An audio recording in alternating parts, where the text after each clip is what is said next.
up or maybe you made some breakfast. Well, these are all considerations that people living with lupus have to make every morning. It's special consideration. You see, people with lupus and autoimmune disorder that mostly affects women have to consider what they eat, what they wear, how they shower, what makeup they put on.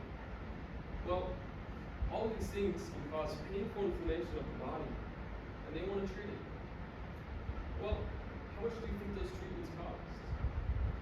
$1,000? $2,000?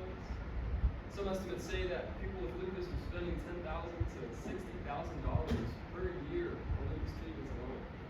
That's a lot of money. But what can we do for them?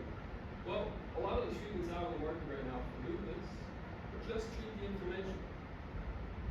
And what else is there for them? Well, to understand what other ways we can help them out, because inflammation, for one, we don't want, and there's nothing that's going to get rid of it. How can we get rid of it? Well, to do that, we have to understand what inflammation is.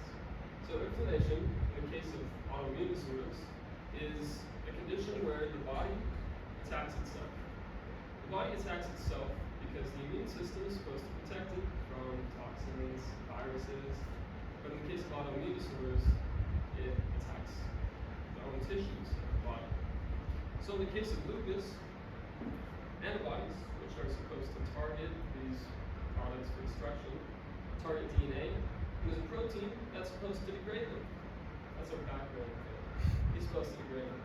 And I'm going to say Pac-Man, but its DNA is one of for me. But anyways, Pac-Man is supposed to go ahead and destroy all of your antibodies, DNA that builds up. In the case of lupus, it's not functioning. So how are we going to solve this? Well, that's what my research looks like. We use mouse models because they're very similar animals to humans, and we look at their blood. We look at how functional this enzyme, this protein that degrades and destroys these complexes, functions. And so it's very difficult to study how this protein functions in a mouse because, well, it's in a living organism. And when we study things, we usually want to isolate them, and there's so many complex proteins in a mouse's blood. That's where my research comes in. I'm developing new techniques to study how this enzyme functions outside of the mouse. You take the blood out, put it into a little assay with DNA, and you measure how much DNA that enzyme degrades. And that way you can compare different enzyme functions, different Pac-Man functions, how active they are, how effective they are.